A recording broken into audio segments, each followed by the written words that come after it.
ভালোবাসা নিয়ে সৃষ্টি ঠাকুর চলে এসেছিলেন প্রবাসে বৈদ্যনাথ ধামে। বৃহত্তর সমাবেশে আবার সেই সবটুকু ভালোবাসাই বেঁধে রেখে এসেছিলেন স্বদেশের মাটিতে হিমায়তপুরে। নিয়ে এলেন সবটুকু ভালোবাসা, রেখেও এলেন সবটুকুই। পূর্ণ থেকে পূর্ণ নিলে পূর্ণই চলে যায়। পরম দয়াল লোক তাঁহা লোক বহুক্ষা।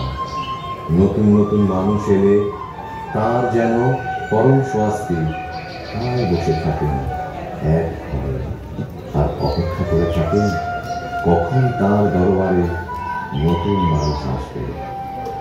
তার সান্নিধ্য যেন এক নাটকীয় ঘটনা বকুল। নিরন্তর কত না মানুষের সমাগম ঘটেছে সেখানে, এখনই ঘটছে। মানুষ আসে তার কাছে, উজাড় করে দেয় তারা তাদের মনের জিজ্ঞাসা, অন্তরে ব্যথা বেদনা। তার সান্নিধ্যে এসে পেয়েছে হারানো পথের সন্ধান। তাদের জীবনের অন্ধকার ঘরে জ্বলে উঠেছে জ্ঞানের প্রদীপ।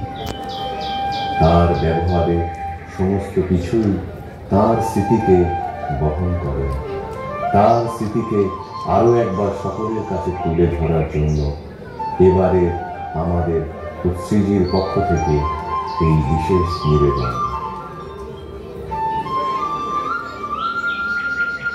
সৎসঙ্গ নগরের বাইরের দিকে জনসাধারণ যে রাস্তা দিয়ে চলে, সে রাস্তা পাকা রাস্তা করে দিয়েছিলেন সৃষ্টি বর্তায়।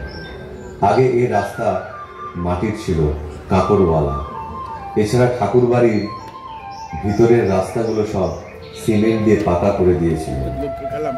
বহু লোক সে সময় বলেছিলেন সৃষ্টি ঠাকুরের চরণধুলি ঢেকে গেল।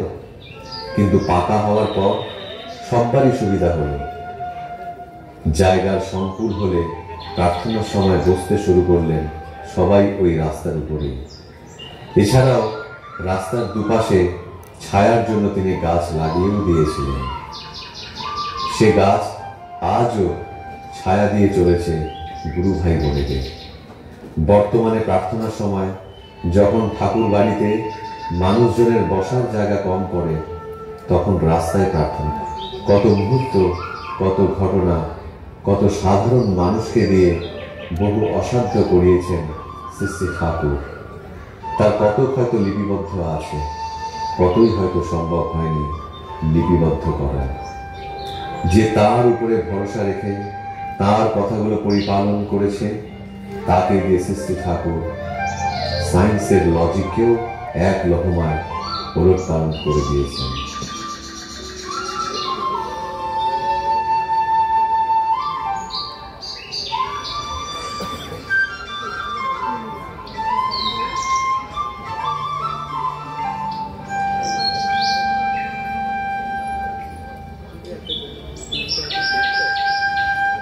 ঠাকুর বাংলার প্রধান ফাটক দিয়ে প্রবেশ করে একটু এগিয়ে গেলেই বাম দিকে চোখে পড়ে বড় একটা টাওয়ার, যেটাকে সংস্কারের পরে বর্তমানে একটা ঘড়ি ঘরে পরিণত করা হয়েছে। শ্রী ঠাকুর একদিন বললেন টাওয়ারটা 60 ফুট উঁচু হবে এবং একদিনেই ওটা ঢালাই করতে হবে, দুদিন করলে চলবে না। সৎসঙ্গের ইঞ্জিনিয়াররা বললেন যে একদিনে 60 ফুট ঢালাই কিছুতেই সম্ভব নয়। ইঞ্জিনিয়ার শ্রীশ রায়ও বললেন আমাদের সায়েন্সে এই জিনিস সম্ভব নয়, বেশি হলে 10 ফুট পর্যন্ত একদিনে সম্ভব, তার বেশি হয় না। খগেন তফাদারদা পরিচিত অনেকের কাছে ঠাকুরের এই ইচ্ছার কথা বললেন, কিন্তু কেউই রাজি হলেন না, সবাই নিষেধ করলেন। নিরুপায় হয়ে খগেনদা একদিন ঠাকুরের কাছে গিয়ে বললেন, ঠাকুর সবাই বলছে পড়ে যাবে, আপনি বলছেন একদিনে ঢালাই কর, কি করব? শ্রী ঠাকুর বললেন পড়েই যদি যায় তাহলে তোর আর আমার অভিজ্ঞতা হবে।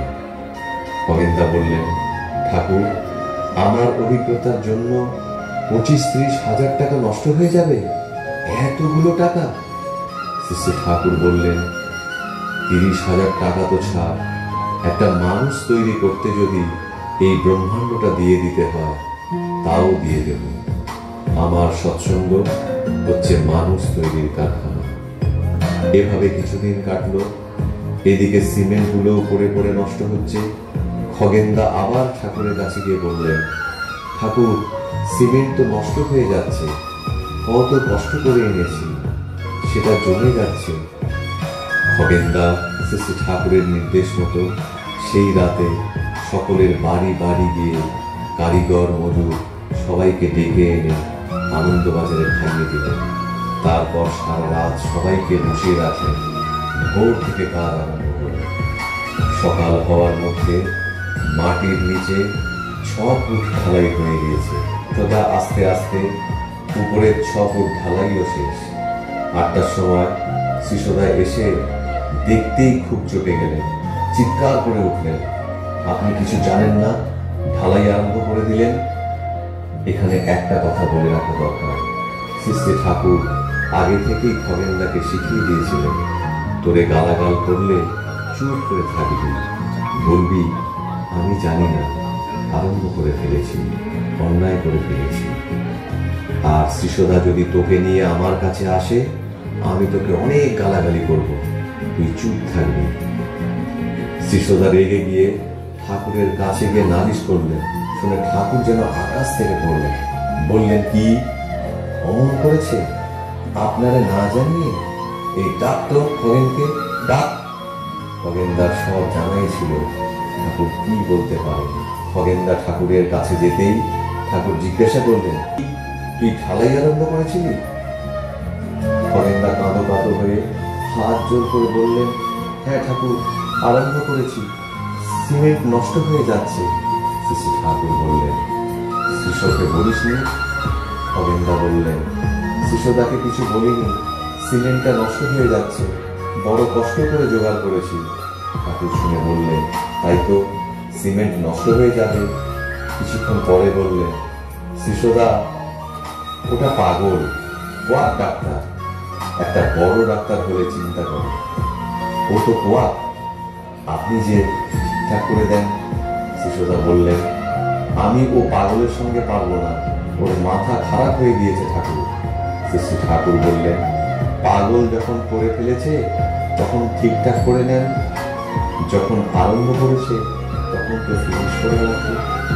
না, আমি ওতে নেই, ও করেছে, ও বুঝবে, এই বলে গজগজ করতে করতে চলে গেল।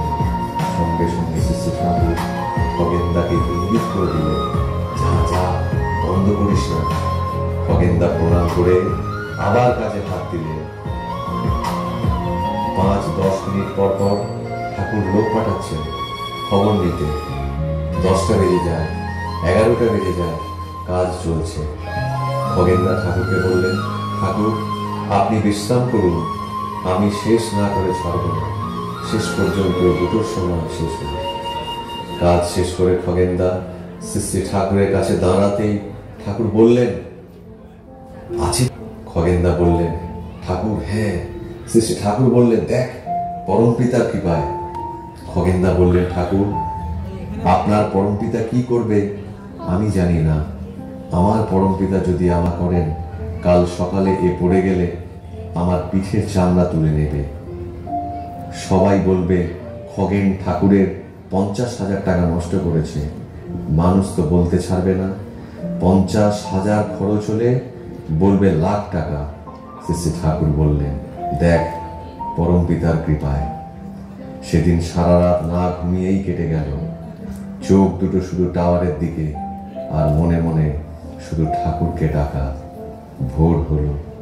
খগেনদা শ্রী ঠাকুরের কাছে গিয়ে দাঁড়ালেন। ঠাকুর তামাক খাচ্ছেন। খগেনদাকে ডেকে জিজ্ঞাসা করলেন, কি খবর রে, মাল কি এখনো আছে? খগেনদা ঘাড় নেড়ে বললেন, আছে। শুনে ঠাকুর সোজা হয়ে বসে বিছানার উপর একটা জোরে থাপ্পড় দিয়ে বললেন, ওরে শালা কিস্তিমাত, হবে না, থাকে না, থাকে কিনা দেখিয়ে দিবি, সবাইকে ডেকে দেখিয়ে দিবি। টাওয়ার তৈরি হলো, আজও সে টাওয়ার মাথা উঁচু করে দাঁড়িয়ে আছে। এই তোর সেই প্রেমের তীর্থ মধুর বৃন্দাবন, সেথা প্রাণের ঠাকুর প্রাণময় হয়ে দিয়েছেন দর্শন। এই তোর সেই প্রেমের তীর্থ মধুর বৃন্দাবন,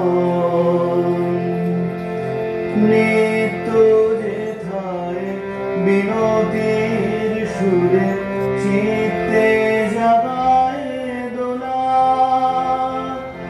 ধূপ দীপ জ্বালি সুরভিত ফুলে সাজানো বরণ ডালা, সেথা শঙ্খ ধ্বনি জয় করলে হয় তারি আবাহন।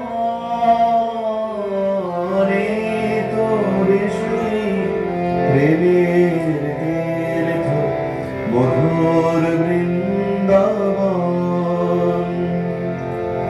কত পথ ভোলা হতাশ পথিক জীবনের পথ পায়, কত আগামী নামের প্লাবনে যৌবন উথালায়, কত শুষ্ক তরুতে সঞ্চারিত হয়েছে নবজীবন।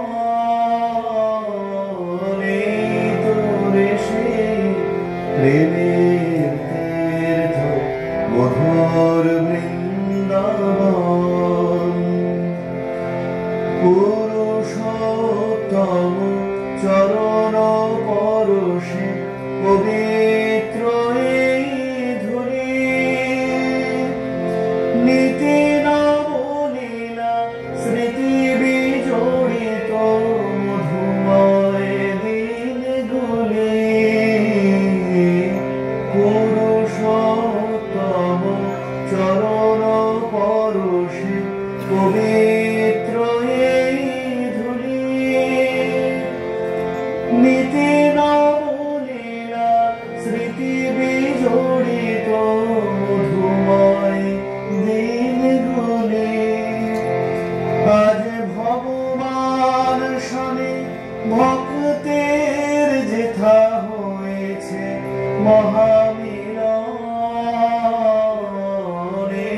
তোর সেই প্রেমের তীর্থ মধুর বৃন্দাবন, সেথা প্রাণের ঠাকুর প্রাণময় হয়ে দিয়েছেন দর্শন। তোর সেই প্রেমের তীর্থ মধুর বৃন্দাবন। ঠাকুর বাংলার মধ্যে এই নিরালা নিবাস ঘরটি অবস্থিত।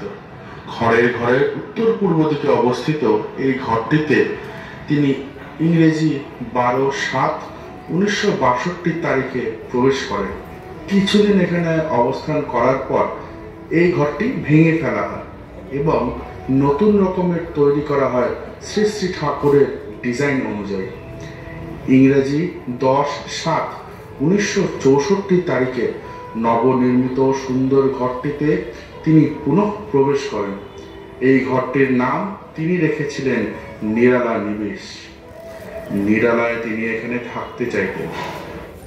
মোটামুটি সাধারণরা যেতেন না, তিনি প্রয়োজনে যাদের ডাকতেন তারাই ভিতরে যেতেন। ঘরটির জানালাগুলি প্রায় সময় খোলাই থাকত। এখন যে ঘরটিতে শ্রী শ্রী ঠাকুরের বিগ্রহ স্থাপিত, সেই ঘরটি পারলাম নামে পরিচিত। বর্তমানে ভক্তেরা দুবেলা এই বিগ্রহকে কেন্দ্র করেই আশ্রমে সকাল সন্ধ্যে প্রার্থনা করে। ঘরের ঘরের উত্তর পশ্চিম দিকে এই ঘরটি অবস্থিত। 1960 সালে 29শে এপ্রিল এই 12 চালার অ্যালুমিনিয়াম ও টিনের শার্ট দিয়ে তৈরি ঘরটিতে তিনি প্রবেশ করেন। ঘরটির অনেকগুলি জানালা, জানালাগুলির উপর নিচ করবার ব্যবস্থা আছে। জানালাগুলির পাল্লার ভিতরে রকুল দেওয়া আছে, যাতে বাইরের উত্তাপটা এতে অ্যাবজর্ব হয়ে যায়, যাতে গরমকালে ঘর অপেক্ষাকৃত ঠান্ডা থাকে। ঘরটির 3 দিকের জানলাগুলি খুলে দিলে ভক্তবৃন্দ 3 দিক দিয়ে তাঁকে দর্শন করতে পারে। এই ঘরের শীর্ষে একটা লম্বা ঘূর্ণায়মান পাইপ লাগানো আছে। ওই পাইপটিতে অসংখ্য ছোট ছোট ছিদ্র। নিচ থেকে যন্ত্রের সাহায্যে ওই পাইপটিতে জল সরবরাহের এবং পাইপটিকে ঘোরানোর ব্যবস্থা করা আছে। গরমের সময় যন্ত্রের সাহায্যে পাইপটিকে আস্তে আস্তে ঘোরানো হয় এবং চারিদিকে পাইপটি থেকে টিনের চালের উপর জল ছিটিয়ে পড়ত, তাতে ঘর ঠান্ডা হতো। এখনো সেই পাইপটি লাগানো আছে। শ্রী শ্রী ঠাকুর কখনো কখনো এই পার্লারকে বৈঠকখানা বা দরবার গৃহ বলতেন। এই পার্লার তৈরি হওয়ার আগে এখানে তাসুর ঘর ছিল। 1957 সালের 5ই অক্টোবর লাল বাহাদুর শাস্ত্রীজি আশ্রমে এসে এই তাসুতেই শ্রী শ্রী ঠাকুরকে দর্শন করেন। তখন শ্রী শ্রী ঠাকুর স্বহস্তে তাকে পবিত্র দণ্ড প্রদান করেন। মনে আছে সেই দণ্ডের ব্যান্ডটা সোনা দিয়ে মোড়ানো ছিল। ঠাকুর শাস্ত্রীজিকে আবদার করে বলেছিলেন, আপনি যেখানেই যাবেন এই দণ্ডটি সাথে করে নিয়ে যাবেন, তাতে আমার স্মৃতি আপনার মনে থাকবে।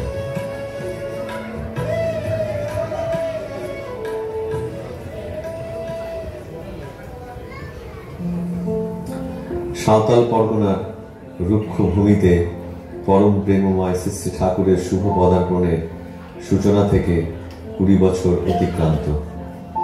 সেদিনের শৈশবে আজ যৌবনের অভিষেক।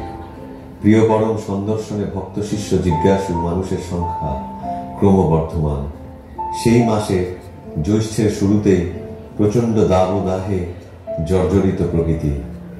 মানুষ শ্রান্তি ও ক্লান্তির চরম সীমায়। যদিও সুদীর্ঘ সময়ের মধ্যে এতদিনে শ্যামল সুষমা লালিত মানুষগুলির সহনশীলতার সীমাকে বাড়িয়ে দিয়েছে। কিছুকাল আগে পরম দয়াল ইচ্ছা প্রকাশ করেছেন একটা স্নান কুণ্ড প্রয়োজন। স্থান নির্বাচনও হয়ে গেছে ঠাকুর বাংলার দক্ষিণ পশ্চিম প্রান্তে। শ্রী শ্রী বর্দার নির্দেশ ও তত্ত্বাবধানে সব আয়োজন নিয়ে নির্মাণ পর্ব শুরু হয়ে গেছে। জ্যৈষ্ঠের শুরু থেকেই তাঁর সংকল্প সমাধান সমাবেশে নির্দিষ্ট লক্ষ্যের অভিমুখে। অবশেষে বহু প্রতীক্ষিত সেই দিনটি এলো 27শে মে 1966 সালে। জ্যৈষ্ঠ মাসের পরন্ত বিকেল। শ্রী শ্রী ঠাকুর শ্রী শ্রী বর্মা ট্রলিতে করে নবনির্মিত সুইমিং পুলের দিকে যাচ্ছেন। অনুগামী ভক্ত অনুরাগী সেবকের দল। শ্রী শ্রী ঠাকুর ও শ্রী শ্রী বর্মাকে নিয়ে ট্রলি এসে দাঁড়ানো। বাঁধানো পরিচ্ছন্ন স্নানকুণ্ড যেন ক্ষুদ্র পুষ্করণীর সংস্করণ। চতুর্দিকে উন্মুক্ত প্রান্তে ভক্তবৃন্দের দর্শনার্থীদের দাঁড়াবার জায়গা। জলে মিশ্রিত সুগন্ধি দ্রব্যে চতুর্দিক আমোদিত। চতুষ্পার্শ্বে দর্শনার্থীর ভিড়। শ্রী শ্রী ঠাকুর শ্রী শ্রী বর্দার হাত ধরে জলে নামেন। সাঁতারও কাটেন কিছুক্ষণ। অপ্রত্যাশিতভাবে প্রিয় পরমের স্নানের দৃশ্য দেখে সৌভাগ্যে পুলকিত উপস্থিত দর্শনার্থীদের মন প্রাণ আনন্দ উচ্ছ্বাসে সরব হয়ে ওঠে। देखो देखो स्नान बिहार, प्रभु का है स्नान बिहार। चलो चलो मिले सभी, छूटे नहीं कोई भी। चलो चलो मिले सभी, छूटे नहीं कोई भी। झूमे नाचे गाए संसार। देखो देखो स्नान बिहार, प्रभु का है स्नान बिहार। कैसा मंजर सजे बंधन कर, आज बहार आई है। कैसा मंजर सजे बंधन कर, आज बहार आई प्रभु की कैसी लीला न्यारी, प्रभु की कैसी लीला न्यारी, सुख आनंद संभार। देखो देखो स्नान विहार, प्रभु का है स्नान विहार। सुंदर उनका रूप हारो, अविरल प्रेम में प्राणो बारो। सुंदर उनका रूप निहारो, अविरल प्रेम में प्राणो बारो। दुख संताप आज मिट जाए, दुख संताप आज मिट जाए, स्वस्ति दिन परंपार। देखो देखो स्नान विहार, प्रभु का है स्नान विहार। परम पिता के चरण युगल से बहती अमृत धारा, परम पिता के चरण युगल से बहती अमृत धारा। भक्त जनों के जन्म जन्म का, भक्त जनों के जन्म जन्म का हो जाएगा उद्धार। देखो देखो स्नान विहार, प्रभु का है स्नान विहार। देखो देखो स्नान विहार, प्रभु का है स्नान विहार। যুগ যুগ ধরে যুগ পুরুষোত্তমের অবতার পুরুষের নিত্যলীলাকে কেন্দ্র করেই পূজা পালা পার্বণগুলি মাঙ্গলিক আচার অনুষ্ঠানের মধ্য দিয়ে বিবর্তনের ইতিহাসকে জীবন্ত করে রেখেছে। পৃথিবীর প্রায় সব দেশেই সেই সত্যকে মর্যাদা দিয়ে দেশের সুপ্রাচীন ঐতিহ্য বরণ করে নিয়ে চলেছে। মুনি ঋষির দেশ এই পুণ্যভূমি ভারত সেই শাশ্বত সত্যের প্রতিকৃত। পরম পুরুষের লীলা বিলাসিত মুহূর্তগুলির সেই লগ্নে সেই ক্ষণে যেন জনমানসে প্রিয় পরমের লীলা প্রাণবন্ত হয়ে সুখস্পর্শী হয়ে ওঠে। স্মৃতি চেতনায় সেবকের প্রাণ মন যেন স্তুতিদীপ্ত হয়ে ওঠে। সেদিনের সেই পুণ্য স্মৃতিকে কেন্দ্র করেই পরম পূজ্যপাল ও শ্রী বরদার নির্দেশে নির্ধারিত হল পুণ্য স্নানোৎসব। দিনটি হল 27শে মে 1975 সাল, বৃহস্পতিবার, শুক্লা পঞ্চমী তিথি।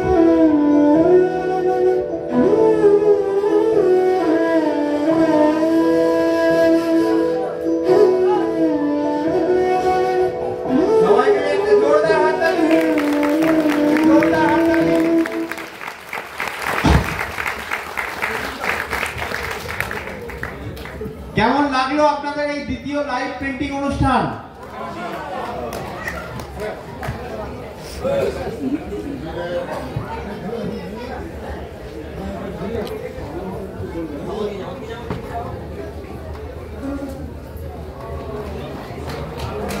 আমি ছোট বাবুল স্যারকে ডেকে নেবো, ওনার থেকে কিছু কথা শুনতে চাই।